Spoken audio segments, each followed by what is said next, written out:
Oi, o Sem Censura está começando agora e no programa de hoje vamos falar sobre a 14ª edição do Salão do Livro para Crianças e Jovens. Quem conversa com a gente sobre esse assunto é a secretária da Fundação Nacional do Livro Infantil e Juvenil, a pedagoga Elizabeth Serra. Vamos conversar com a escritora e artista plástica Matê sobre o livro Cadê o Capitão Sardinha? Matê é francesa, mora no Brasil há mais de 30 anos, sempre escrevendo para crianças. Vários dos livros dela ganharam o selo de altamente recomendável da Fundação Nacional do Livro Infanto Juvenil. Vamos conversar com o escritor Alexandre Gomes, conhecer um pouco a história do Chico, um menino que tinha guarda-chuvas de todos os tipos, tamanhos e cores. Esse é o tema do livro, O Menino que Colecionava Guarda-Chuvas. Literatura para adultos é o nosso assunto com a escritora e jornalista Ângela Dutra de Menezes. Ângela vai conversar com a gente sobre o 8º romance da carreira dela, O Incrível Geneticista Chinês. Vamos saber da atriz Inês Peixoto como é Eclipse, o mais novo espetáculo do Grupo Galpão. A peça conta a história de 5 pessoas que discutem sobre a existência enquanto aguardam o final de um eclipse solar. E estamos recebendo o cantor e ator Alexandre Nero, depois de viver aquele motorista Baltazar, que a gente adorou conferir em Feira Estampa. Enquanto não começa a gravar a próxima novela, Alexandre cai na estrada divulgando o 9º disco, Vendo o Amor, em suas mais variadas formas, tamanhos e posições. Uau! Para a realização desse programa, contamos com a participação de vocês, nossos debatedores fixos, por telefone, por fax, por e-mail ou pelo Twitter. Eu vou começar falando da literatura para adultos. O geneticista chinês inventa uma fórmula para a gente ficar magra, alta, loura, japonesa, assim, não? Primeiro inventa uma fórmula para a gente ficar magra. Aí o mundo se desestabiliza, Claro, todo mundo imagina. quer, as indústrias se ferram porque tem que produzir roupa, ninguém quer trabalhar, vira um paraíso. Mas ele é um cientista, ele continua pesquisando e descobre o gene da chatice. Aí cria-se um enorme problema, porque gordo todo mundo se reconhece. Agora, chato, o chato profissional, o chato que tem CNPJ, desconta imposto de renda, esse não se reconhece. Aí se instala um período autoritário, porque a farmacêutica que enriqueceu com o kit anti-obesidade quer impor o kit anti-chatice. E o mundo praticamente acaba, mas aí tem um final emocionante. Você já imaginou se descobrem realmente a cura da chatice? Que espetáculo! Olha, Leda, a cura da chatice, não sei, mas você sabe que quando eu estava escrevendo esse livro, eu mandei para a editora, de repente sai na revista Nature, uma pesquisa verdadeira, comandada por um cientista oriental, que descobriu o gene da gulodice. Quer dizer, eu peguei no ar, porque tem um lance da pessoa que trabalha com arte. Antenada você, né? Antena, não adianta. Dr. Bao Qishu é o nome do verdadeiro cientista que descobriu o gene da gulodice. O meu é o Dr. Yuan Wang. Ele é maravilhoso. E ele descobre, emagrece o mundo, agora da chatice ele tem um problema, mas aí só lendo o livro. Mas né? é claro, porque também não vamos entregar tudo. Não vou entregar o ouro. Mas o gene da obesidade, você já imaginou? Eu era a primeira cliente, ia ficar lindinho. Ia disputar contigo. Podia comer tudo que eu E que eu ficar sofro. magérrima, isso seria Era excelente. muito bom. Ficar tipo Inês. Ó, Inês. E aí o livro está bem maluco, que eu acho, delícia. eu acho que um pouco parecido com a minha cabeça, um pouco assim, meio louca. Eu estou gostando muito desse livro, eu acho que esse livro vai fazer uma carreira bonita. Muito bom. E você já está no mercado europeu, não está? Com os outros? Já com publiquei. O quê? Com o Português que nos pariu? O Português que nos pariu, graças a Deus, hoje acabou os 5 anos como editora portuguesa, com a qual eu tive problemas, e está na Espanha, outro livro meu está na Espanha também, e agora nós estamos tentando vender o outro livro que eu lancei, mas foi numa época meio complicada para mim, minha mãe tinha morrido, e eu lancei Menina Surdina, está tentando vender na Europa, e o livro é bem legal também, é a Tecelã de Sonhos. Ô, Ângela, você, o Alexandre, vou conversar com o Alexandre depois, que é ator e cantor e tal. você era coleguinha. Sou coleguinha, com muita Você acha honra. que ainda é ou era? Não, sou. É. Sou coleguinha. Você ainda se tenho sente faros, jornalista? me sinto, ainda tenho a sensibilidade de descobrir. E eu acho que eu trouxe do jornalismo muita coisa para a literatura. Muita coisa. A Antena, com certeza. Antena. Esse livro nasceu, assim, num momento que não era para nascer um livro literário. Meu neto estava se formando no 2º grau na Hungria. Na E Hungria? entrando, porque minha filha casou com um holandês de hotelaria. A minha vida é uma delícia. O outro filho mora na Tailândia. Teve um terremoto, outro dia eu liguei para ele. E aí, mamãe, não, estou aqui no morro, tudo bem, me evacuaram, veio um tsunami. Eu digo, que paz de vida. Bem, mas enfim. Aí ele estava se formando e ia para a universidade na Escócia, que é onde ele estuda biologia. E eu fiquei super emocionada com ele. Um dia ele me contou, vovó, daqui a 50 anos o mundo vai ser outro, a biogenética vai mudar tudo, não sei o quê. E eu perguntei, vem cá, meu filho, eu estava sofrendo horrivelmente, porque estava todo mundo lindo, maravilhoso para a festa, e eu com vestido preto me sentindo meio saco de batata. Aí eu disse assim, vem cá, será que descobre o gene da gordura? Ele me olhou e disse, vó, isso eu não sei, pode ser, né? Mas como tinha muita gente na minha volta, você está gorda, você está gorda? Eu digo, que dá chatice. Aí o livro nasceu. E você tem um ritmo, assim, você escreve de manhã, escreve de tarde, você se impõe Me imponho.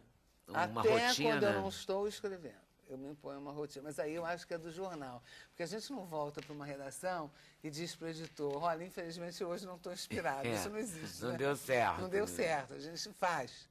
E então eu trago isso quando eu estou escrevendo romance, eu mantenho uma rotina disciplinada.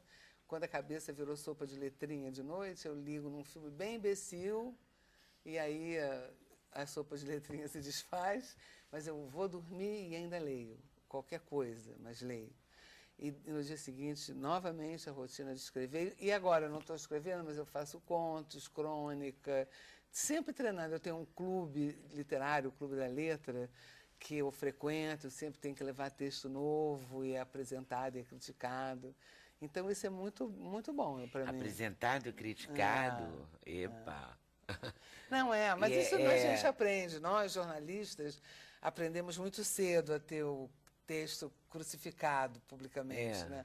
Eu me lembro do primeiro texto que eu fiz, Garota, Foca, eu cheguei na redação achando que eu ia ganhar o Pulitzer e arrasaram o texto, eu fiquei, que isso? Mas esse clube que eu frequento é muito bom, porque quem não tem esse hábito, mas escreve bem, começa a ouvir, olha, aqui não está legal, quem sabe Você sabe que é interessante isso? Outro dia a Bárbara Leodora esteve aqui e disse que até hoje ela tem um grupo de estudos de Shakespeare. E toda vez que ela lê um texto, ela fala, como não descobri isso antes? Como não pensei isso antes? Né? A Raquel Jardim, que é uma escritora mineira, ela tem um grupo que estuda Proust. Há anos. Ela se reúne uma vez por semana. Isso é muito efervescente, né? Isso promove uma efervescência. Promove, isso não te deixa ficar na pasmaceira, né, não, Beth? Não tenha dúvida nenhuma. Esse hábito da leitura, né? Você falou de grupo de Proust. E de discussão, porque você acaba ouvindo outros olhares, claro, né? Percebendo outras coisas. E essa riqueza, né, do grupo de leitura, isso é uma coisa que nós estamos até tivemos alguns momentos lá no salão com as confrarias que estão acontecendo em livrarias. Eu tenho outro também de livraria. Que é muito interessante. Se reúne um grupo, quem começou foi até o Caio Ritter, né, no Rio Grande do Sul, na palavraria. Então começou com o livro de Monteiro Lobato, Relações de Razinho. Aí a coisa começou a crescer, começou a se estruturar e as pessoas se reúnem na livraria para conversar sobre leitura. Escolhem um livro e disso já tem um grupo aqui no Rio, está se multiplicando. Quer dizer, é super interessante. Essa troca é um alimento, né? Realmente. Falando no Proust, a Laura Sandrone até hoje participa de um grupo de Proust. Ela não perde, não posso, porque hoje é dia do Proust. Esse meu grupo tem quase 13 anos. A gente se reúne toda terça-feira. Que coisa boa. É muito bom. E eu sou a única escritora profissional ali. Mas eu aprendo muito com eles. A gente sempre tem que aprender. A gente sempre tem que estar com o ouvido aberto, né? Alguém diz, não, aqui não está legal, eu vou olhar, não está mesmo. Impressionante. Interessante. Né? É muito bom. A Eu acho leitura que proporciona isso, né? Toda vez que a gente relê um texto, a gente modifica, né? é a fatal. disciplina do momento de parar de escrever, né? Porque é uma paranoia, você não para nunca. Então você não sempre para imaginando, nunca também, fica o resto da vida. Na hora de entregar para a editora, você sofre? Ou não? Você, não, quando eu bota o sofri ponto final nesse ali, livro, você relaxa? Não. Tem um momento que tem que ser relaxar. Tem um e momento que achar você tem que lindo. entregar, falar, agora foi, né? Seja Agora, o que Deus seja o que quiser. Deus quiser. Mas nesse livro, nesse caso específico, geralmente são 3 revisões. E o livro volta na terceira muito limpo. Esse precisou de 5 e na quinta ainda tinha erro. Então, quando eu entreguei, porque tem um momento que você tem que entregar. Eu entreguei um pouco aflita. E ainda não sei se eu vou ter um desmaio quando... Porque a Ângela acabou de ver o livro aqui Acabei de agora, ver o livro. né? Então, É um título incrível mesmo, muito dá bom. vontade de ler, né? Dá vontade. Incrível. E aí você vai reler este e vai ficar...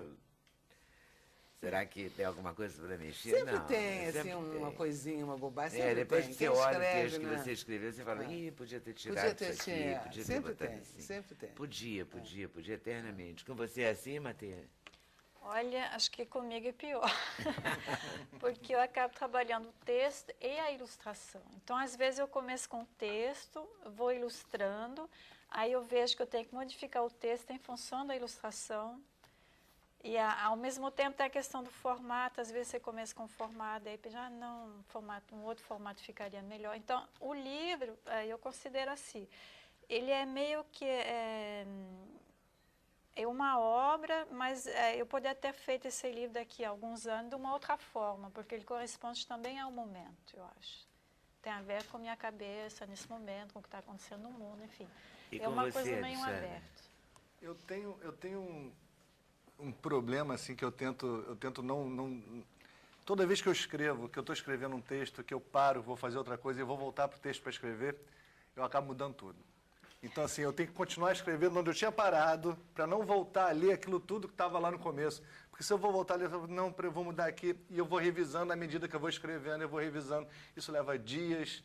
Chega no último dia, eu vou ler tudo de novo. Aí, quando eu começo a ler de novo, eu mudo de novo. Aí tem uma hora que eu tenho que eu paro e falo assim, não, agora chega. Agora vai do jeito que está. E com certeza o editor depois vai sei lá, vai dizer alguma coisa. Você aceita bem, por exemplo, se o editor falar, olha, o final não pode ser assim, esse caminho não está claro. Olha, normalmente eu aceito sim. Eu acho que a visão...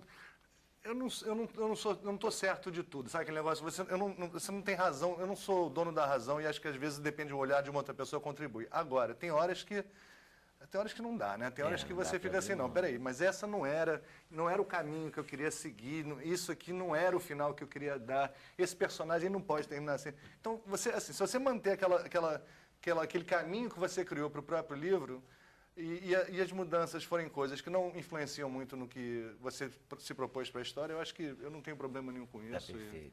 Com você também, Matheus?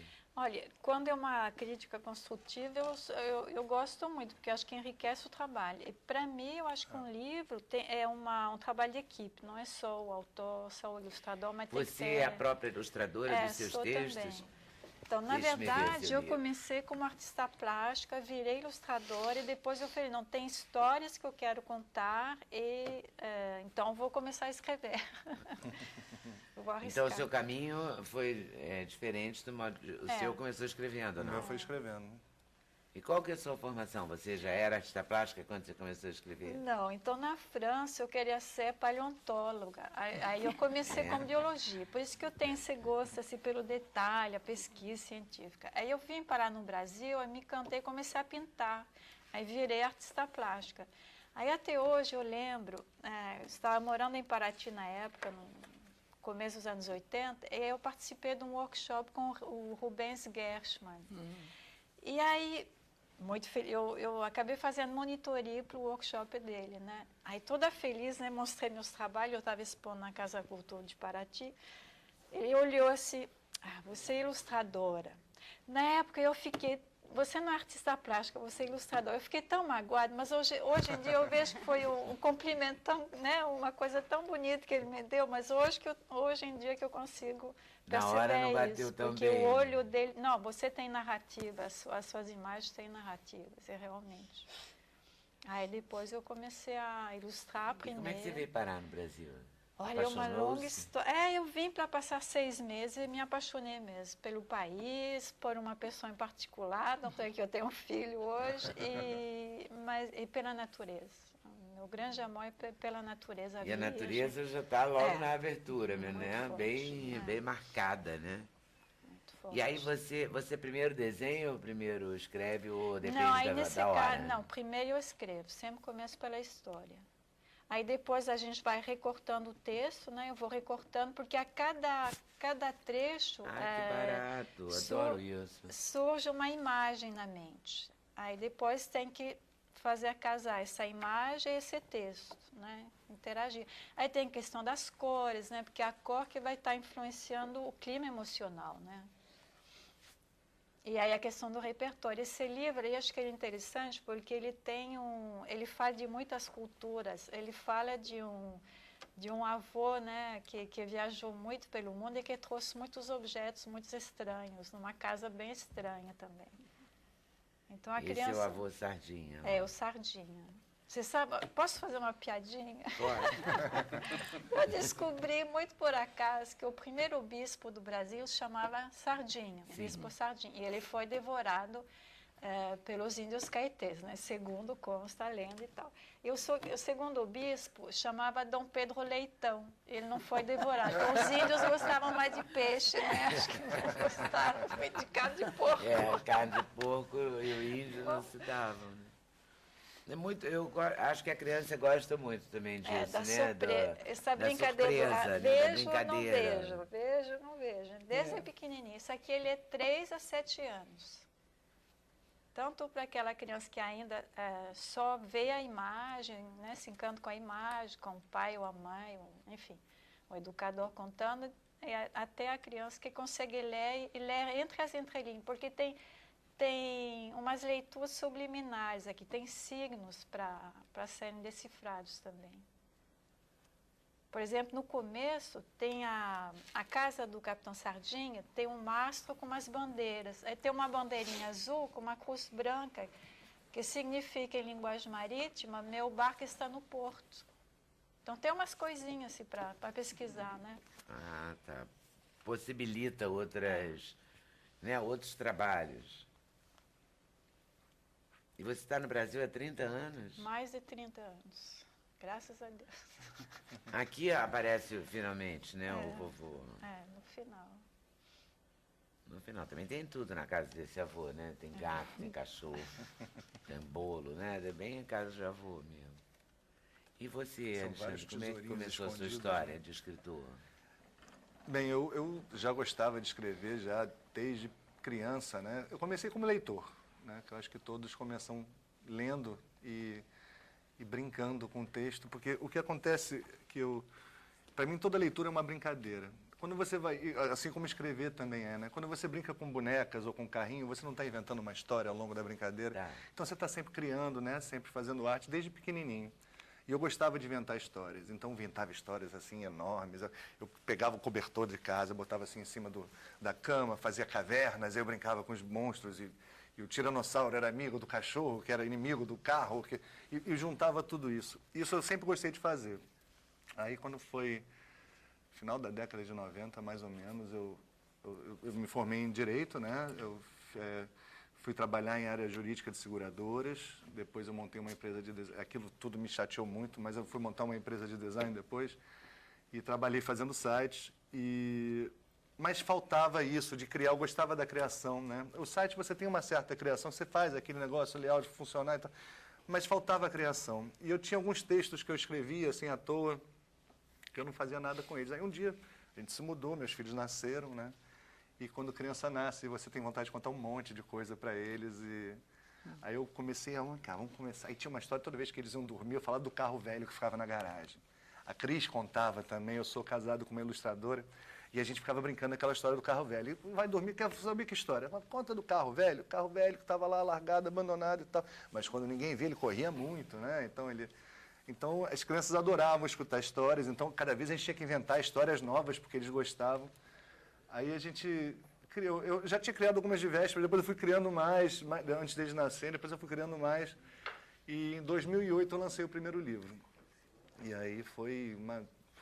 Quem vive esse mundo, né, sabe como isso é gostoso, esse contato, essa brincadeira, essa conversa, a formação de leitores é uma coisa que é tão bonita, né?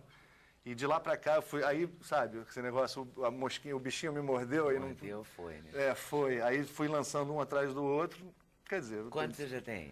Na verdade, eu não tenho muitos não, porque eu comecei em 2008. Eu tô com 9, mas eu tô com 8 no Prelo. Pra sair. Aí, de uma vez, 8, sim. Mas são editoras diferentes. Né? Aí eu tô... pode editar em várias editoras? Pode, é uma característica pode, do livro infantil, pode, né? Pode.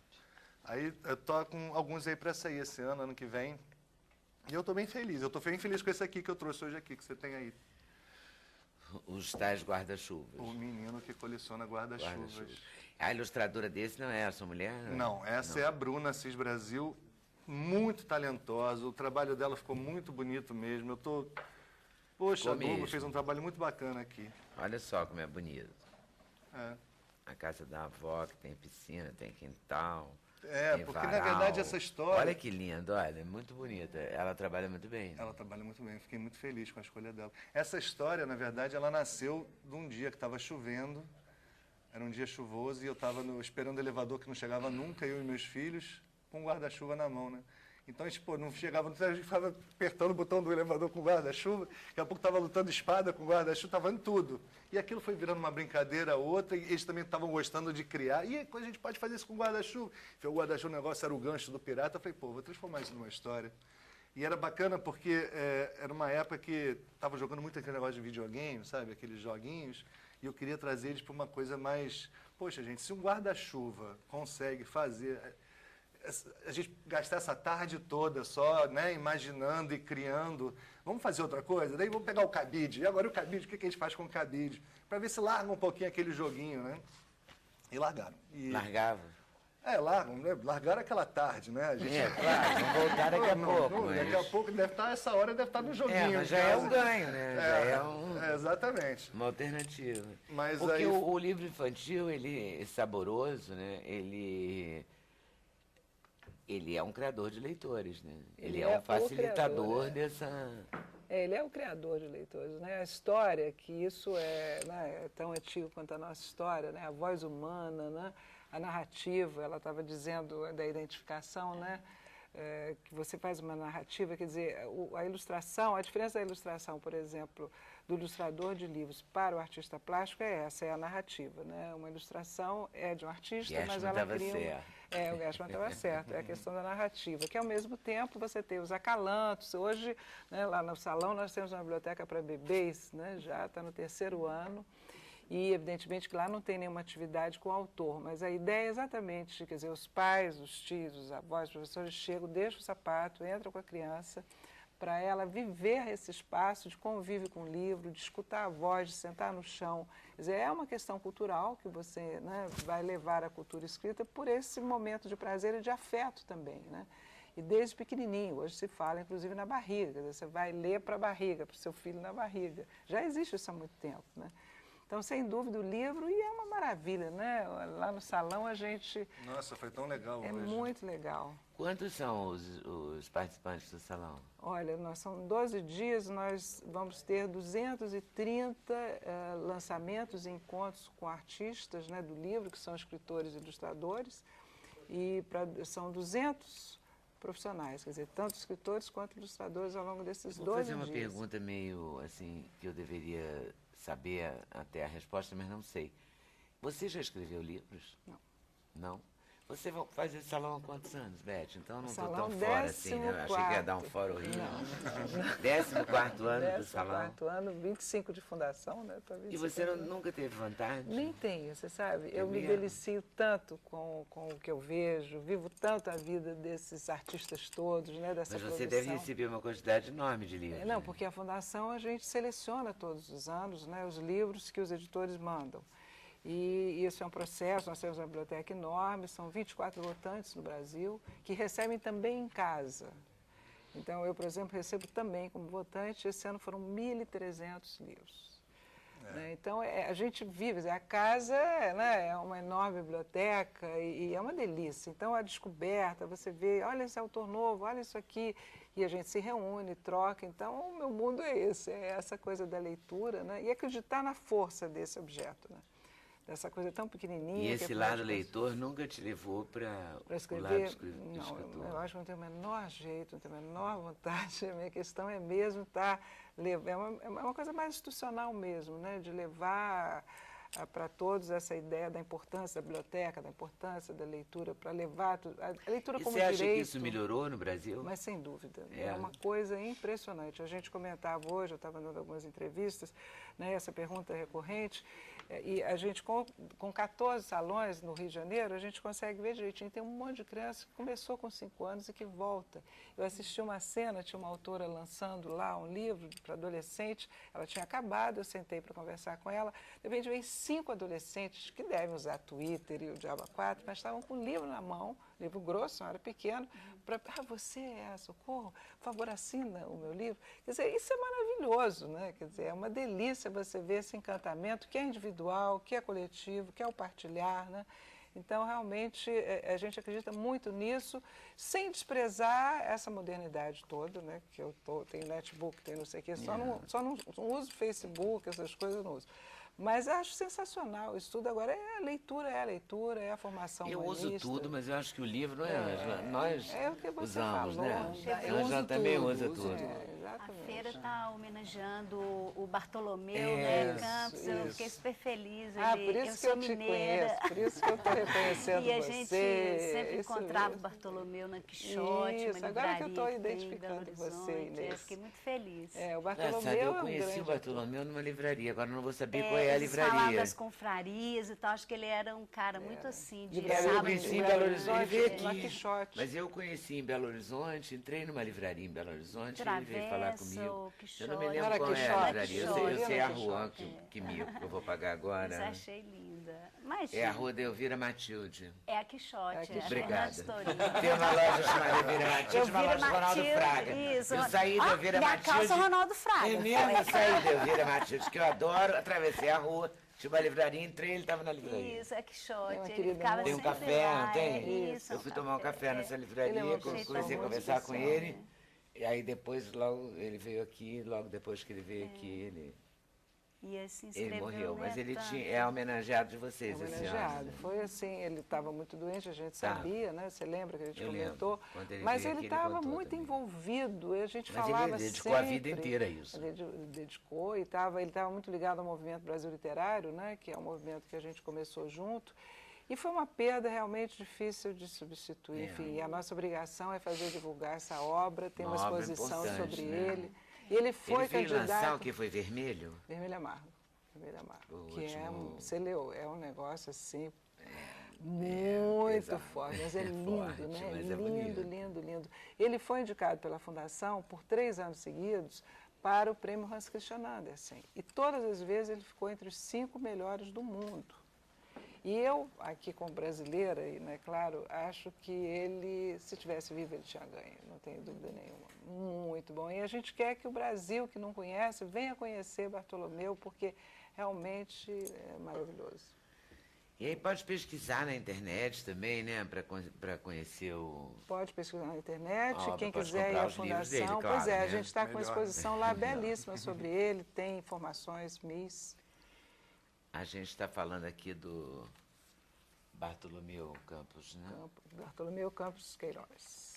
E a obra dele é bastante grande, né? Ele tem 61 livros publicados, a maioria para crianças e jovens, mas ao mesmo tempo é para adulto também, né? Também. Porque você que conhece a obra, o livro dele, uma criança, é muito memorialista, né? Ele tinha uma prosa poética muito particular, né? A maneira dele falar, aquele jeito mineiro bem quietinho, né?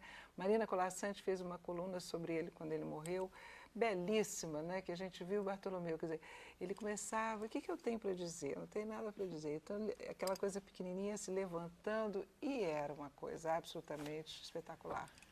Muito boa homenagem. Agora, assim, mudando da poética para a vida real, dá para viver de literatura infantil? Eu acho Ou que tem que ser advogado, ou tem que ser artista plástico, tem que ter outra profissão? Eu acho que dá, mas, na verdade, por enquanto, eu não consigo ainda, né? Mas a literatura não é só a venda de livros, né? É uma cesta. Na verdade, você tem a venda de livros, são as oficinas que você dá, são as palestras, são as visitas, se você juntar tudo isso, você tiver... Ontem eu estava conversando com uma editora lá no salão e ela me falou que, segundo os cálculos dela, com 20 livros vendendo, você vive de literatura. Claro que se você lançou 20 livros, mas 5 já estão fora, não estão mais sendo publicados, já não dá mais. Tá. Mas que com 20 vendendo, eu espero ver se isso é verdade, né? Dá para ver de literatura Adulto, não. adulta? É muito pouco. Quer dizer, dá sim, Lia Luft, Paulo Coelho, mas mesmo Lia assim Luft, Lia Paulo Luft escreve Coelho. na Veja, faz palestra no Brasil inteiro. Né? Eu acho que de direito autoral mesmo, quem vive bem é o Paulo Coelho. Né? Tirando Paulo A gente Coelho. não ganha, é paixão Como mesmo. antigamente, quando eu era adolescente, quem via literatura Jorge Amado. É. Não é? É pontual isso, né? Não é geral. Né? Eu estou com esperança de viver de literatura e muito bem. Eu acho que vai mesmo. Vai sim. Um dia. Não podemos perder a esperança também. Não dá para perder. A literatura, a aliás, esperança. é o território da esperança, né? Também. Não é? Exatamente. Nosso território também, O estou sonho. vendo eles falarem desse conflito de entregar, né? E o ator nunca entrega, gente. Vocês entregam e o ator não. O ator tem que estar transformando o tempo inteiro, né? Não, mas a gente não entrega, não. Um livro, quando nasce, eles sabem disso, é um bebê. Você tem que andar atrás para ele não enfiar o dedo na tomada, para ele não comer remédio. Porque senão que ele ótimo, morre. ele A gente morre. tem que andar mesmo, tomando cuidado. Entra na livraria, cadê o livro? Puxa para frente. Vai fazer palestra lá não sei aonde. Agora eu estou indo.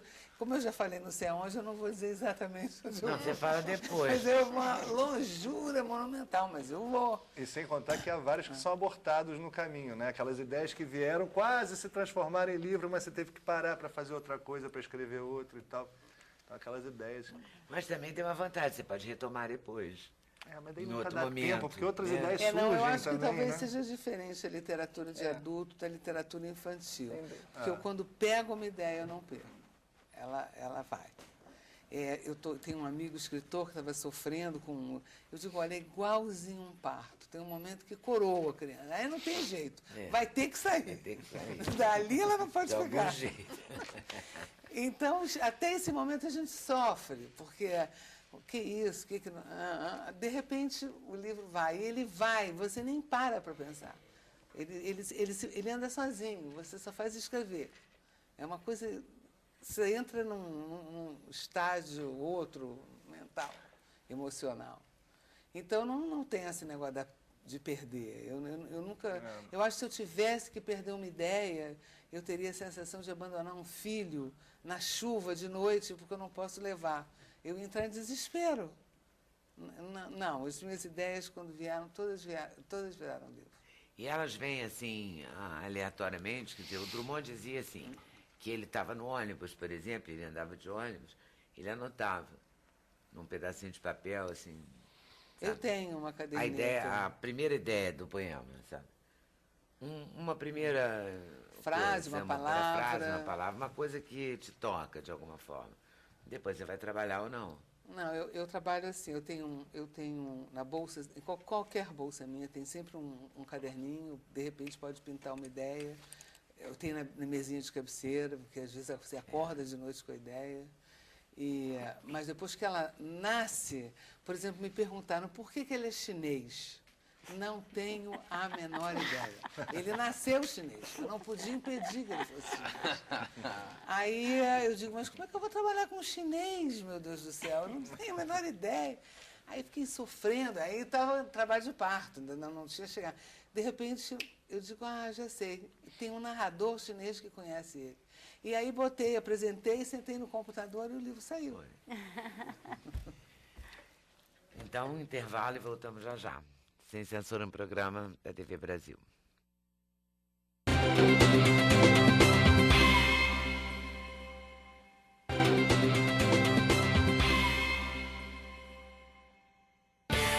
O endereço eletrônico do Sem Censura é www.tvbrasil.org.br/sem censura. Para participar do programa, o e-mail é semcensura@tvbrasil.org.br. No Twitter, acesse twitter.com/scensura. Telefone 0 operadora 21 2283 3000. Fax 0 operadora 21 2232 3271. A gente está aqui falando de livro. Em Brasília está rolando a Bienal, a primeira Bienal de Brasília, do livro e da leitura. A TV Brasil, por sua vez, está exibindo às 7h30 o programa Entre Livros, direto do estúdio instalado lá no pavilhão da Bienal. Hoje, por exemplo, o tema é memória, biografia e memória. O convidado de hoje, que vai estar no programa, é Fernando Moraes. E no domingo, para falar sobre cinema e literatura, o Entre Livros recebe o roteirista Marçal Aquino, que escreveu Eu ouviria as piores notícias dos seus lindos lábios. Na segunda-feira, quando termina a Bienal, o programa Entre Livros recebe Ziraldo, falando de literatura infantil. Mas nós agora, aqui no Sem Censura, vamos falar de Baltazar também. Porque ele deixou a gente indignada, a gente fez programa contra... E não contra você. Fale de Baltazar, eu não aguento mais. Ah, você vai ter que aguentar. Quem mandou demorar para vir aqui? Vou falar do Alexandre Nero, mas vou ter que falar do Baltazar, porque a gente imaginou... A gente fez um programa aqui, sabia? Para discutir Baltazar e as surras. As violências. A violência contra a mulher. Fizemos um programa a partir do seu trabalho. Olha só. Pegamos o seu trabalho, a gente não tem imagens assim, né? É uma comoção, né? Mas A novela das 21 horas, qualquer coisa que saia do... E bater em mulher daquele jeito. Bater em mulher, maltratar criança. Uma coisa. Ou, enfim, drogas. É sempre um aborto, né? Tem sempre, meu Deus, vamos discutir a sociedade. A gente discutiu Baltazar aqui. Aproveitamos como gancho, mas para discutir o assunto mesmo. Né? Mas ela enquadrou Baltazar, né? Nossa... tem que enquadrar, né? Senão o povo morre. E na rua, como é que rolava isso pra você? As pessoas falavam, as mulheres reagiam? No início, a novela teve dois lugares, né? Quer dizer, começou muito violento, a intenção era essa, e depois foi amenizando, começou a ter humor nisso, né? E depois ela jogar na cadeia e tal, quer dizer... Aí deu. Aí deu. Então, assim, na rua foi... Eu nunca fui maltratado na rua de maneira nenhuma, sempre em clima de brincadeira. Sempre as pessoas já sabem que Mas, assim, no início da novela, as pessoas me olhavam torto, sim. Né? Há um olhar torto. Esse cara deve ser mau. Claro que esse cara estranhamento. É mau. Esse cara só pode ser mau. Não que ele bata na mulher, mas que ele tem vontade, ele tem. As pessoas devem pensar uma coisa dessa. As pessoas não têm ideia quem eu seja, né? Claro, elas imaginam eu sou aquele cara. E depois, quando começou a ter humor, né, quer dizer, começou a brincar, aquela coisa do paradoxo do homofóbico com gay e tal, e as pessoas gostando dessa brincadeira que teve, aí as pessoas se abriram, aí as pessoas viram que era quase um Zorra Total, né? A gente fazia uma piada mesmo, quer dizer, um homofóbico e um gay, quer dizer, é piada pronta. Então as pessoas estavam totalmente abertas. Então, agora, no final da novela, foi uma comoção, mas as pessoas adoraram. Ontem eu fui no show do Roberto Carlos, as pessoas gritaram, o Maracanãzinho gritou Baltazar. Eu falei, gente, as pessoas estão me confundindo com o Roberto Carlos aqui, porque foi alucinante. E o show foi bárbaro? Bárbaro. Eu nunca tinha ido no Roberto. Ao vivo, eu nunca tinha ido. Esqueça o que você já viu na televisão. Eu falo para as pessoas, esqueça o que você viu na televisão, porque é outra coisa. A comoção das pessoas, as pessoas emocionadas, chorando. E o peso da banda, quer dizer, é rock and roll. O Roberto Carlos ainda faz rock and roll. É muito rock and roll. Não é aquela coisa... O Roberto é incrível, né? Vamos combinar? Ele tem um carisma. É um rei mesmo, é um fenômeno. Ele tem mesmo. De comunicação, de força, né? Ele tem um negócio mesmo, é muito forte. De carisma, é uma aula, assim. É mesmo. E fazendo a mesma coisa. Não é incrível isso? Incrível, como se fosse a primeira vez. E é a mesma coisa numa coerência, né? Porque todo mundo vai lá para curtir. Exatamente. As pessoas vão lá para ver aquilo. Adoro, A entidade, né, do Roberto. A entidade do Roberto Carlos. O Alexandre, de onde é você? Eu sou de Curitiba. Curitiba. Paraná. Sofro com o calor do Rio de Janeiro. Estou morando há 2 anos no Rio. Mas não fala leite quente. Não, a Leite Quente é uma geração mais antiga de lá. Meus amigos vão ficar determinados bairros enfurecidos também, com é que nem você. aqui 12, né, no Rio de Janeiro. Não é todo mundo que fala 12. Não é 12. Você fala 12? Acho que não, eu falo Sei, 12. Nascimento? 12. Não falo. Não, então, mas tem um mas lugar falo no Rio de mesmo. Janeiro, mas tem um lugar no Rio de Janeiro que fala 12 e fala nascimento. Em Curitiba também, não é todo mundo que fala Leite Quente. Isso é um folclore, claro, que a gente gosta de brincar disso. Meu Deus. Os meus amigos falam todos, eu achava que era Curitiba, Não, porque eu Eu conheço não sei muita daqui do gente. Rio de Janeiro, Caricatura, né? Sempre tem a nascimento, caricatura. Não é a caricatura, eles falam sério. Se você falar pra eles que eles falam Leite Quente, eles nem gostam. Não, mas é uma caricatura. Não, as pessoas pensam que quem é de fora do Rio pensa que todo mundo fala que nem o Evandro Mesquita, né? Porque o Evandro Mesquita fala desse jeito, todo mole, então todo mundo pensa que o carioca fala assim. É? Não, o Evandro Mesquita fala que nem o Evandro Mesquita. O Evandro Mesquita foi um personagem, né? É muito forte o jeito que ele faz. Então, assim, existem diversas Mas formas. você estudou lá, você nasceu e Eu saiu nasci em fora Curitiba. ou você estudou lá Eu e nasci em viveu a sua Curitiba, vida lá? vivi 19 anos, 18 anos em São Paulo, minha família mudou para lá e depois voltei para Curitiba. Toda a minha formação artística é de Curitiba. Tudo que eu sei, tudo que eu aprendi foi lá, com os artistas de lá, com as pessoas de lá. E você não sente falta? Muita. Sinto muita falta. Porque eu acho tão organizado, tão bonito. Foi um sofrimento muito grande me adaptar ao Rio. Aos pouquinhos eu estou me adaptando, mas no início era terrível. Era terrível. Coitado do Rio, como eu falava mal do Rio. O que te espantou no Rio? As câmeras. Deu medo agora. Obviamente, Chover o calor não faz frio. mas essas coisas, isso, eu digo as coisas mais sérias, assim, do ponto de vista cultural. É outro país, o samba, a mulata, a nudez, quer dizer, isso eu estou falando sem moral nenhuma, eu estou falando que é um outro lugar. Eu chegava de Curitiba com cachecol e capuz, chegava no Rio de Janeiro, as pessoas estavam de chinelo sem camisa, quer dizer, é um outro país. Você Já sabe o começa que daí. o Graci me falou? Graci, que é mineiro, ele disse que a primeira vez que ele foi ao banco, no Leblon, que ele entrou no banco, e mineiro tem uma coisa com banco, né? Leva a sério o banco, é verdade. Aí, quando ele entrou no banco, viu todo mundo de sunga, chinelo de praia no banco, pagando conta, indo ao caixa. Ele ficou olhando e falou, o que é isso? Que coisa, lugar esquisito. É verdade, é uma verdade. coisa que a gente se Existe espanta. Eu, por exemplo, me espantei muito quando eu cheguei Vitor aqui, Ramiro. chovia.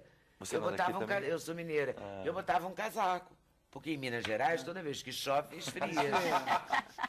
Eu pegava um casaco, eu botava um casaco, quando eu chegava na rua, não tinha frio nenhum, tinha aquela chuvinha. Quem quiser entender melhor isso, o Vitor Ramil, o Vitor Ramil, que é um compositor e escritor, irmão do Cleiton Ecledir, muito conhecido, gaúcho, ele tem uma coisa genial que chama Estética do Frio, que é uma época que ele morava no Rio de Janeiro, e ele escreveu sobre essa diferença cultural gigantesca.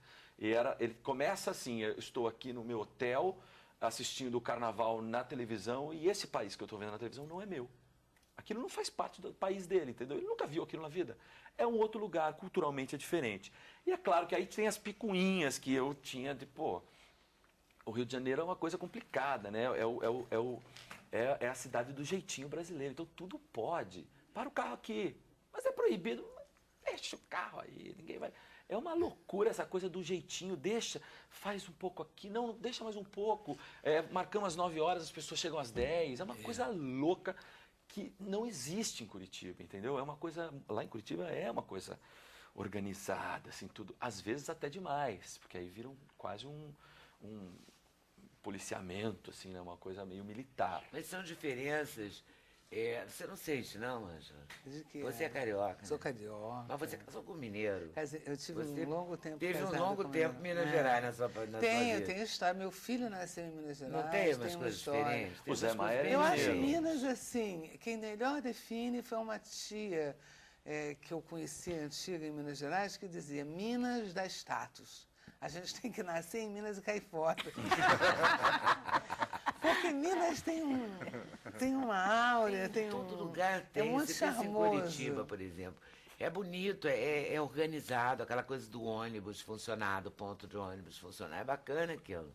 Claro. Não é? Não, é claro que Curitiba tem suas mazelas também, não existe essa coisa de Não é Curitiba ser a cidade perfeito, moderna. peraí, nenhum lugar tem é. muitos problemas. Mas assim, e obviamente diferente, também é né? importante lembrar, é uma cidade com 2 milhões de habitantes, o Rio de Janeiro É completamente diferente. gigantesca, cresceu muito mais, o Rio de Janeiro é uma cidade do interior que cresceu como uma cidade grande, então assim, não comporta, né? Virou caos, é um Toda caos. cidade é muito diferente. Não, né? o Rio de Janeiro realmente perdeu Toda cidade muita é qualidade diferente. de Não é vida. que a gente está... eu adoro o Rio. Eu amo Sou também. feliz a beça de ter vindo morar aqui há milênios atrás, quase em um outro E eu também século. adoro. né? O Rio tem No uma, século passado. o Rio tem uma relação da Eu natureza, adoro. assim, que Eu é... adoro o estar Rio, aqui, mas a chocante, gente né? vê essa diferença, né? E cada cidade tem as suas Quando eu digo- mazelas. Né? Eu não, e encontrei não é uma nem só senhora ontem em mazela. Brasília e ela falou assim para mim, Brasília é muito interessante, porque, assim, no plano piloto, todo mundo tem curso superior. Eu fiquei olhando para ela assim, sem entender bem, e ela falou, não, aqui todo mundo tem curso superior, as pessoas que não têm estão assim a 60 quilômetros. Eu fiquei pasma, Que né? coisa. Eu não consegui nem reagir, sabe? Eu não contestei, eu acho que eu falei, é melhor ficar calada para não arranjar confusão, né? Ah, Mas não, ela claro. falou de um jeito, sabe, que eram outros países. Ali, sabe, ela estava assim na Áustria, sei lá. Mas é quase isso mesmo, Curitiba é uma coisa... Não sei onde é que ela estava. Eu não quero ser indelicada com ele, por favor, não me interpreta mal, mas essa migração para o Rio de Janeiro... É que atrapalhou o Rio. Ficou o Rio uma loucura, porque eu sou carioca, verdade. filha e neta de carioca, bisneta de carioca, é a minha cidade. Eu me lembro de um Rio de Janeiro, ele falou, é uma roça que cresceu. Era realmente uma roça, Ipanema dos anos 50, 60, era uma roça. Eu já cheguei, já não... ainda Sabe, era uma diferente cidade de pequena. hoje, Eu mas peguei não- a Visconde de Pirajá com mão contramão e bonde. Agora, de mesmo, repente... eu achava que entrou- bonde acho só que tinha aí lá você Juiz de tocou Fora. no- Não. ela Eu tocou- peguei bonde de Juiz de Fora também. Mas é isso Essa mesmo, acredito fatia que lá, bonde. provavelmente seja isso É, mesmo, eu assim acho como que esse- aconteceu com São eu Paulo, acho assim que como o- aconteceu esse pra com você, caos né? do trânsito que acho que, por exemplo, Curitiba, eu estive em Curitiba agora no festival. Ainda o trânsito em Curitiba não é esse caos que Não. Belo Horizonte está, o Rio está, São Paulo. Também isso estão vendendo atrapalha carro em muito. 40 anos, É. prestações mensais de R$ 150, quando acabou de eu pagar, o acho carro que já isso acabou. piorou muito as cidades, né? O caos, Carro o piora trânsito, muito. né? Eu acho. Trânsito É, é hoje eu muito estava caótico. vindo para Transporte cá. coletivo. Mas é Não, toda né? a cidade. Ontem, por exemplo, eu estava no hotel em Brasília, eu cheguei na janela, bom, acordei com uma coisa, pisa na fulô, uma música altíssima, teve um susto. Eu também Abri a lembro janela do desse quarto, falei, meu Deus, o que está acontecendo, né? Eu escapei do funk e dei com isso. Olhei pela janela, estava uma passeata dos sem terra, você não está entendendo. Estava todo o eixo parado, só que ninguém buzinava. Tem as suas peculiaridades, o trânsito ficou parado horas. É diferente, Curitiba tem uma organização diferente. Curitiba tem restaurante que você entra, acha que é uma sala, o cara te mostra mais 5, dá para 3 mil pessoas, não é? É um susto. Você leva, é assim. É incrível e é muito organizado, é muito... É cosmopolita também, tem um lado assim. né? Mas também tem que ser lembrado isso. É fácil organizar 2 milhões de pessoas. É, né? é diferente. Organizar 20 milhões, 25, o negócio começa Inês é da É onde? Belo complicado. Horizonte Sou Belo mesmo? Horizonte. O Rio de Beth é Janeiro do Carioca? Bom, Matei é francesa, né? Francês, mas de origem polonesa. Então, eu já sou assim, de uma família de imigrante, que veio lá da Polônia, depois na França, depois aqui no Brasil. A próxima geração não sei onde que É, talvez Austrália. E Alexandre? Carioca. Carioca. Filho de cariocas e neto de cariocas e um português. Parente Então, de vai Ângela. Parente de Ângela, né? É. Os estrangeiros aqui somos nós. Alexandre Niari, você começou a cantar em Curitiba ou começou a cantar aqui? Aqui no Rio? É. Eu tô no Rio há 2 anos. Então você começou a cantar em Curitiba ou São Paulo? Não, o Rio chega é novidade total para mim. Comecei em Curitiba. E qual começou primeiro, o cantor ou o ator? O cantor, a música começou na minha vida primeiro, assim. Eu nem pensava em ser ator, não tinha essa pretensão nenhuma. O teatro entrou na minha vida de uma maneira... tem duas maneiras. Uma mais poética, que acabei entrando por curiosidade, porque eu toco vários instrumentos de corda, né? Cavaquinho, bandolim, violão e tal. E o teatro entrou como mais um instrumento que eu tocaria. Que era mais um lugar que eu queria entrar e tal. Essa é a minha história poética. Outra história é que precisava de grana mesmo. Então, assim, a música era um lugar e eu falei, pô, o teatro também é um lugar que eu preciso de grana. Mas Então, a eu vou música dá trabalhar, o preciso dinheiro trabalhar mais nesses rápido? lugares. Hã? Talvez a música possibilite Não, a não, sobrevivência mais nenhum rápido? dos dois. Não, depende. Isso depende do que você faz, né? Como eu nunca fiz nem teatro, nem música para ganhar dinheiro, eu fiz, né? Quer dizer, para sobreviver, que a minha música é isso. Porque existe teatro para ganhar muito dinheiro, muita gente ganha dinheiro, muito dinheiro com teatro, muita gente ganha dinheiro com música. Eu nunca fiz nem a música nem o teatro para ganhar dinheiro. Então, justamente por isso, eu queria estar apto a poder andar por esses lugares e conseguir sobreviver com o que eu fazia. Então, assim, tem essas Sim, duas mas versões. começou numa banda na garagem. Como é que a música surgiu assim? A música surgiu como na na maioria das adolescência vezes. Você quer conquistar as meninas. Você é muito tímido, você é meio mongol, meio bobo, e aí você não sabe falar com as pessoas, e eu quero aprender um instrumento, porque você vê as mulheres ficam enlouquecidas com quem toca instrumento, e quando você tem 14 anos, sem menor personalidade, né, eu preciso aprender a tocar instrumento. Então começou assim. Você aprendeu primeiro violão? Todo músico começou querendo namorar alguém, entendeu? Pegar uma menina. Todo músico é assim. E aí, com o tempo, é lógico, você se torna um profissional, você começa a ver que isso é uma grande bobagem, você continua saindo com as mulheres por causa disso, mas é uma grande bobagem. Não, parece uma brincadeira, claro que estou sendo um pouco cômico aqui, mas existe um fundo de verdade nisso. Mas né? foi o violão, então, o começo? Foi, o violão foi o começo. E depois o teatro entrou naturalmente na minha vida. E você tocava o que nesse momento de conquistar as meninas com 14 anos? Puxa vida, nessa época eu tocava música de roda de violão, né? Aquelas músicas... Música bossa nova? Não, bossa nova já tinha passado da Raul minha fase Seixas. já. Raul Seixas, Eu morava em Seixas Minas no nessa época, eu estudava em Minas Ele Gerais. escondeu o jogo, tá vendo? Ele O quê? também tem Onde? Do quê? Onde você morava em Minas? Eu estudei 3 anos em Muzambinho, no sul de Minas, eu me formei em técnico agropecuária, olha só. Eu queria ser veterinário, depois a vida dá voltas. Enfim, foi lá que eu aprendi a tocar violão com 14 anos de idade. Então, em Minas Gerais tem um universo muito particular de música, né? Então, foi ali que eu tocava Milton Nascimento, Lô Borges, Olha Beto que Guedes, bom. essas músicas assim que Bom era... começo, hein? Belo Foi, começo. tive sorte, é verdade. Não é? Foi, por aí. Então, meu início foi nessa... E depois, é claro, tive banda de garagem, tocava rock and roll, peguei muito fortemente os anos 80. Mas até então era só amador, né? Aí, profissionalmente, foi tocando em barzinho. E aí, em barzinho, você toca meio que de tudo, né? Desde sertanejo, a bossa nova, meio que você agradar todo mundo. Todo compositor ou cantor profissional, todo cantor profissional fala isso, né? Que o barzinho é a grande escola, né? À noite, né? Porque canta você de aprende tudo, a tocar tudo, você tem um leque até a tua cultura gigantesco. musical fica mais ampla, né? Fica Porque muito grande, exatamente. Mas não é lá que você vai achar a personalidade que você... Não que é a vai. digital, né? Que você fala assim, eu quero isso aqui, entendeu? Porque lá você... lá você exatamente não isso. vai achar, Você eu não acho. vai achar. Então tem pessoas que ficam tocando pro resto da vida no barzinho. Porque a questão não é tocar no barzinho. Eu toquei até muito pouco tempo em barzinho. A questão é você, no barzinho, colocar o que você quer fazer, né? Existe também esse lugar de personalidade, assim, de você falar, não, essa música eu não toco. Mas por que eu não toco? Eu estou pagando. Então, eu devolvo dinheiro, eu não toco. Entendeu? É uma questão de E qual é posicionamento. que você falava que não tocava?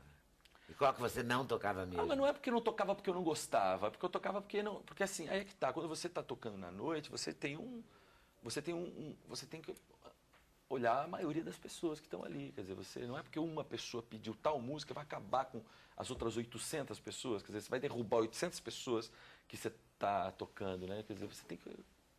É uma coisa meio do DJ. O DJ tem isso, né? O DJ, ele tem o set dele lá, ele coloca a pista lotada, mas você tem que... Depende da mas se ele situação. atender a Eu tô falando pedidos, ele pode botar o trabalho dele eu tô falando de uma abaixo, situação né? de barzinho, assim, como se fosse uma regra de alguma coisa. Acho que vai do feeling de cada um, entende? Mas tinha uma coisa assim, num canto, já essa noite, já ronda nem pensar.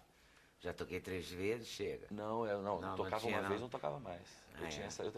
Eu sou né? apimentado, É, Eu toquei você essa tinha música uma- já. Mas toca de novo não. E as outras 800 pessoas vão ouvir de novo essa música? Quer dizer, só porque a pessoa chegou, né? Tem uma coisa egoísta. As pessoas são bem egoístas, né? As pessoas são... e tirou a foto comigo, esse é bem egoísta. Meu voo está saindo. É só uma foto. Sim, é só um avião que eu vou perder. É isso. Quer dizer, tem essa... As pessoas são muito egoístas, as pessoas são só não pensam muito no todo, né? E aí, quando você compõe música romântica?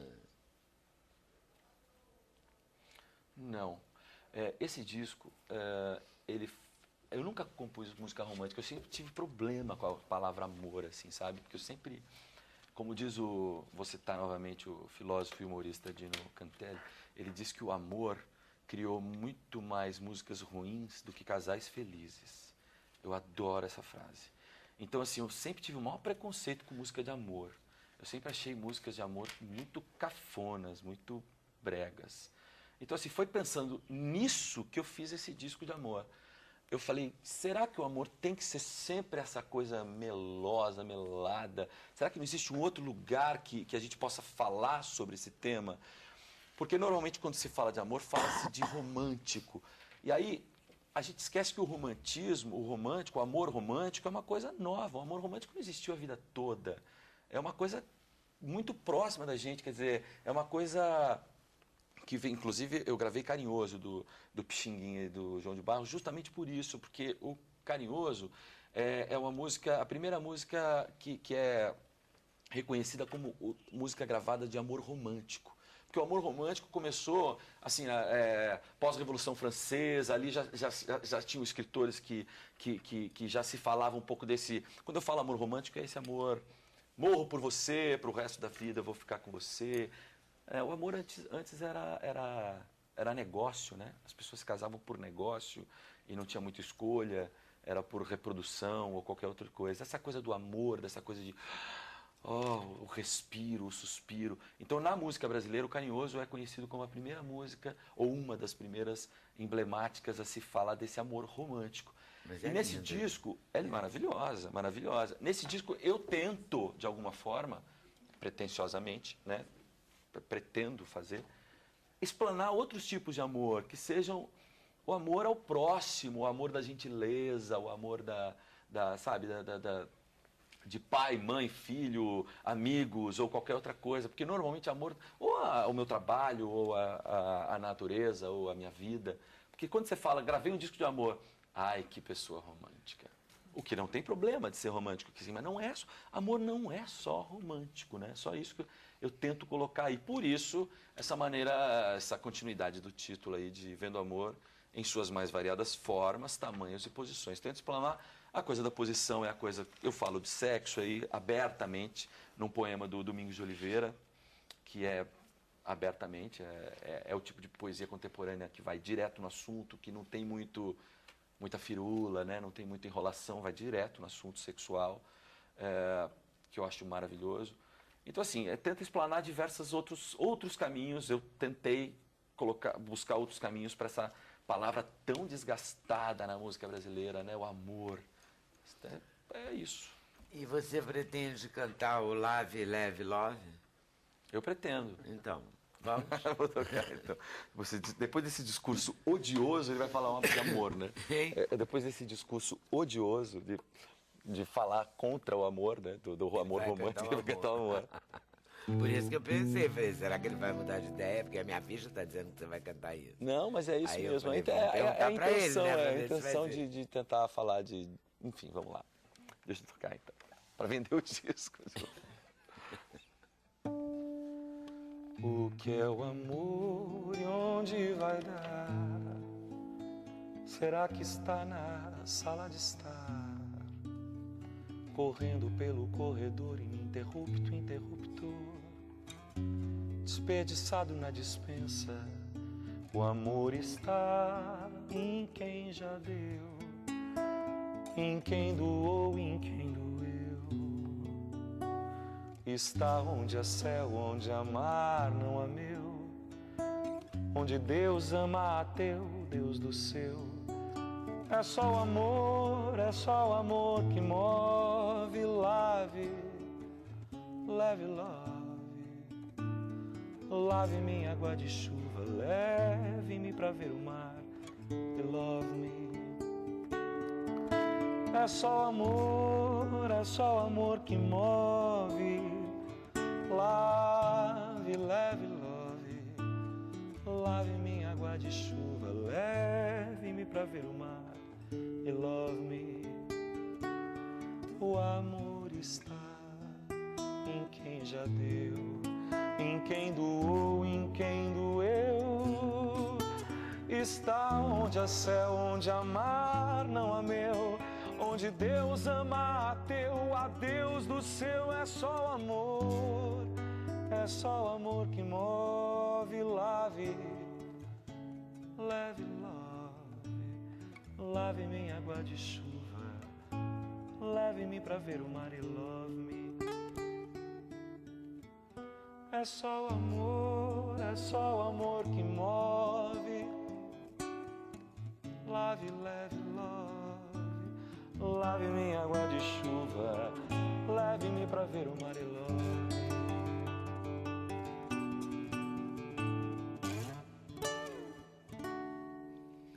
Muito bem. Muito obrigado. E quase todas as músicas são... E quase todas as músicas são suas. 60% delas são. E outros compositores diversos e tal.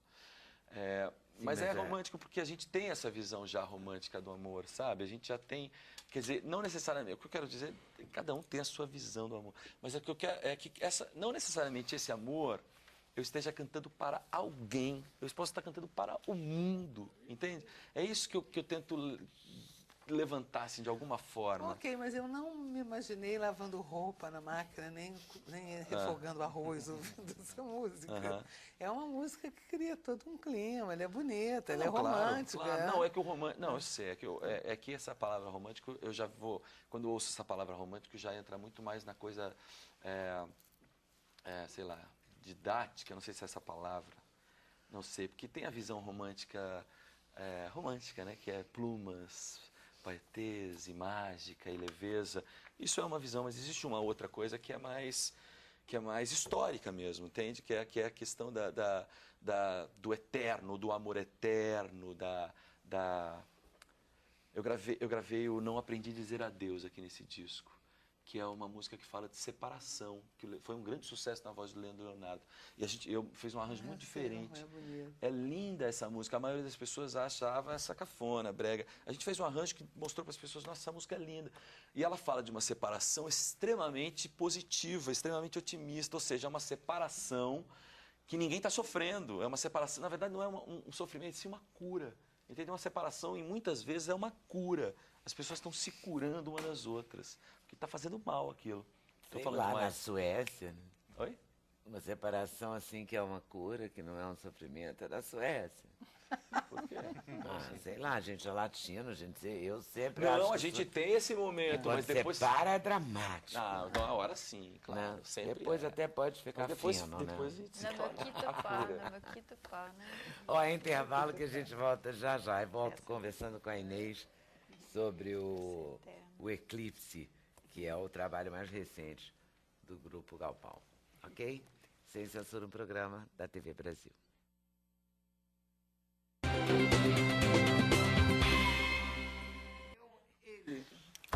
A gente estava aqui falando de livros e livreiros, mas um dia a gente faz um programa só dos intervalos e conta tudo para vocês. Hoje a gente não vai ter um programa dos intervalos ainda, mas não, vamos fazer isso, vamos pensar nisso. Porque eu vou falar com a Inês Peixoto do Grupo Galpão. Do Eclipse. Eclipse. Né? Eu estava aqui em dúvida da peça Eclipse ou do Eclipse. Vamos falar do Eclipse, montagem do Grupo Galpão, que conta a história de 5 pessoas, né? Isso. Que aguardam o final de um eclipse, é isso? É isso. O Eclipse é o segundo espetáculo de um projeto do Galpão chamado Viagem a Tchekov. Nós montamos o Tio Vânia, que esteve aqui no Rio ano passado, e essa é a segunda montagem, encerra essa imersão na obra do Tchekov. E é um espetáculo baseado nos contos dele. A gente trabalhou com um diretor russo chamado Yuri Auschwitz, e aí nós mergulhamos na obra dele, dos contos e novelas, e a partir de 150 contos que nós tivemos acesso, a gente construiu esse espetáculo. ele que fez a dramaturgia e esse nome veio dele também, Eclipse. E o russo é que dirigiu? O russo que dirigiu. O russo foi para Belo Horizonte dirigir vocês aí? Foi. Meu Deus, os russos e os mineiros, o Eclipse. O Galpão uma Meu loucura. Deus. Esse russo é um mestre russo, ele tem um estúdio em Berlim, ele reside há 20 anos em Berlim, e ele esteve em Belo Horizonte 2 vezes, a última vez foi com o Encontro Mundial de Artes Cênicas, que eles trouxeram 6 mestres russos. Aí, nessa época, a gente já tinha decidido trabalhar os contos, então nós convidamos ele e ele aceitou. E a gente ficou um ano trabalhando com ele. Foi interessante, porque a gente trabalhava via Skype, tinha muita coisa, porque ele viaja o mundo inteiro, ele é um pedagogo muito solicitado pelo mundo inteiro. Então, a gente trabalhou muito via Skype. Ele passou junho e novembro em Belo Horizonte. Nós ensaiamos em Berlim em setembro. Então, nós tivemos 3 momentos com ele mesmo. E o resto desse ano, a gente trabalhou, assim, falando com ele por Skype, e fazendo workshops, fazendo tarefas que ele deixava. E, enfim, vocês gostam disso também, né?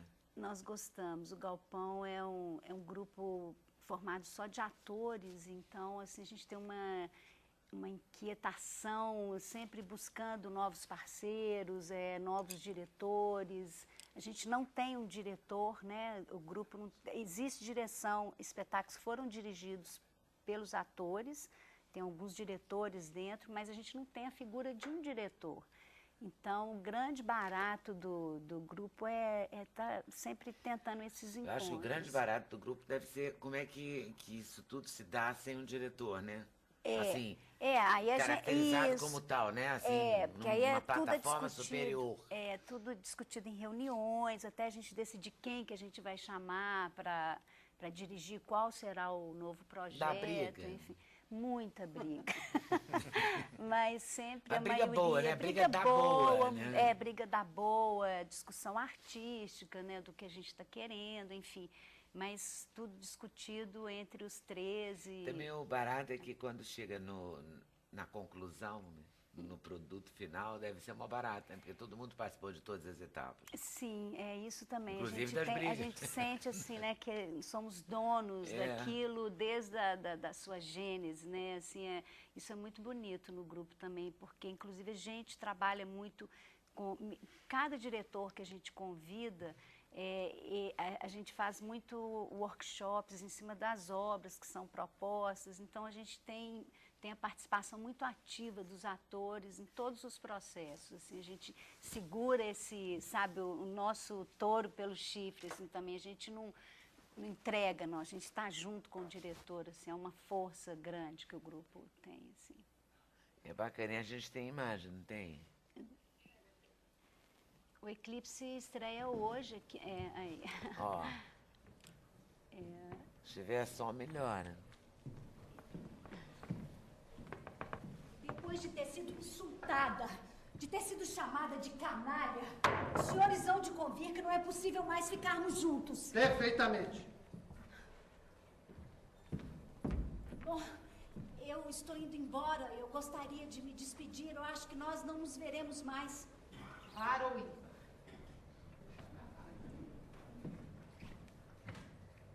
Não, é impossível. Somos muito diferentes. Ipa. Adeus. Adeus. Tô achando que não tá adiantando. Eu tenho uma ideia melhor. Quando eu era criança, eu via as galinhas fazerem assim, olha. Mas não. Me deixa chocar esse ovo, pelo amor de Deus.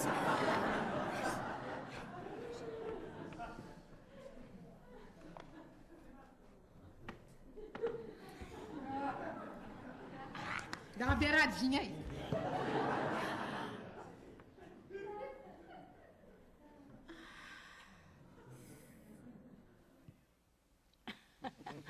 Então... E vocês se conhecem desde... Você está no grupo desde quando? Há 20 anos que eu estou no grupo. O grupo faz 30 anos, está comemorando 30 anos agora, esse em 2012.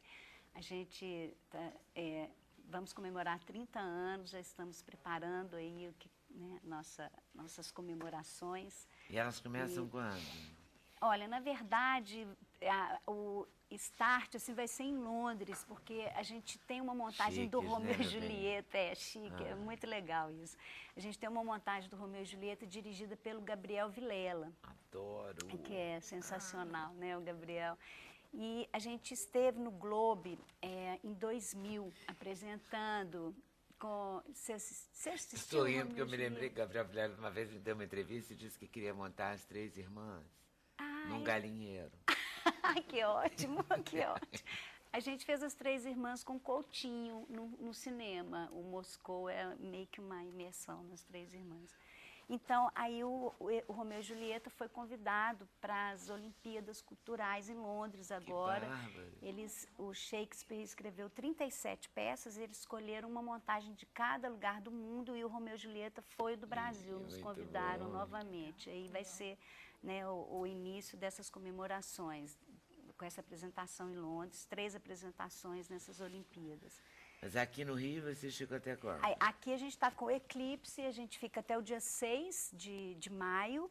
E no Sesc Ginástico, a estreia hoje, sempre de quinta a domingo, às 19 horas. Muito obrigada por ter vindo hoje, no dia da estreia, né? Obrigada a você. Especial. Deixa eu falar por isso, uma coisa. Porque dia da estreia ninguém quer vir, né? Mas estou super emocionada de estar aqui no seu programa, porque eu sou uma fã sua, né? O sonho da gente... Desde de quanto tempo, né, você se mantém com esse programa bacana, a gente sempre quer vir aqui. Muito obrigada. Então venha mais, venha muito. Viremos. Tá bom, obrigado. Intervalo, a gente volta já rapidinho, sem censura no programa da TV Brasil.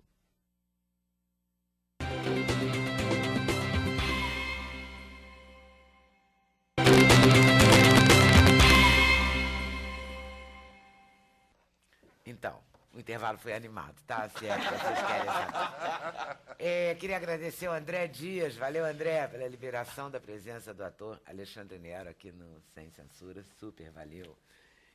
Começa hoje? Não, já começou ontem.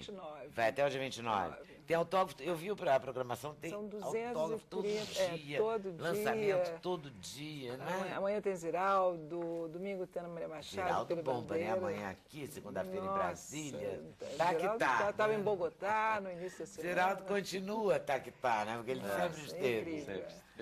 Muito bom.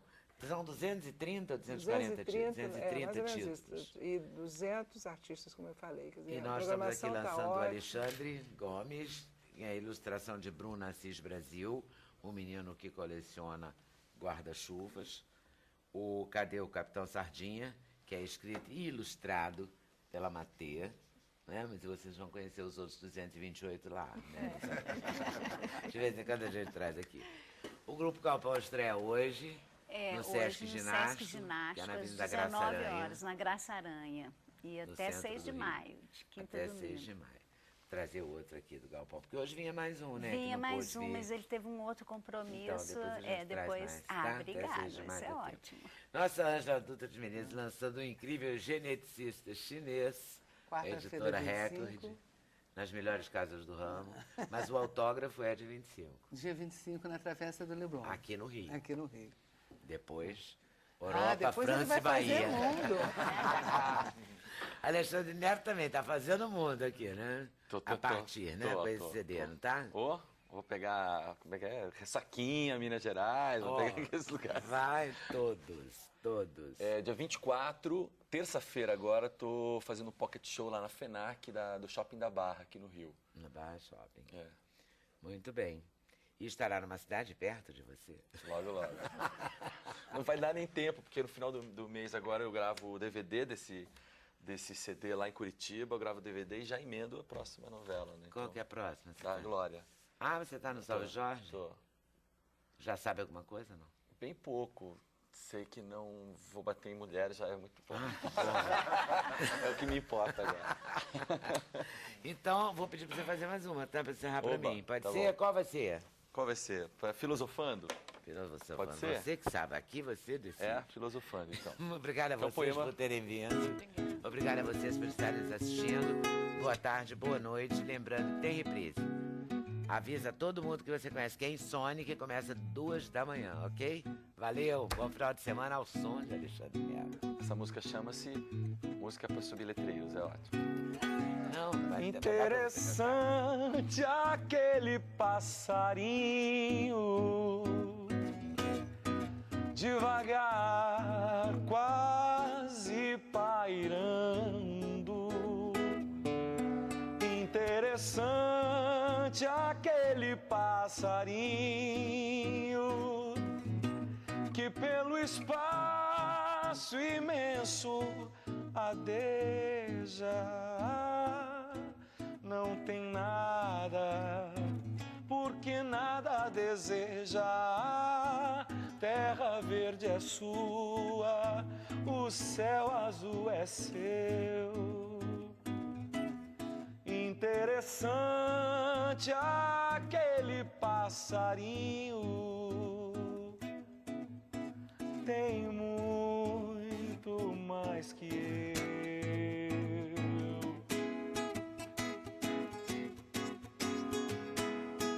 Interessante aquele passarinho, devagar, quase pairando. Interessante aquele passarinho que pelo espaço imenso adeja. Não tem nada, porque nada deseja. A terra verde é sua, o céu azul é seu.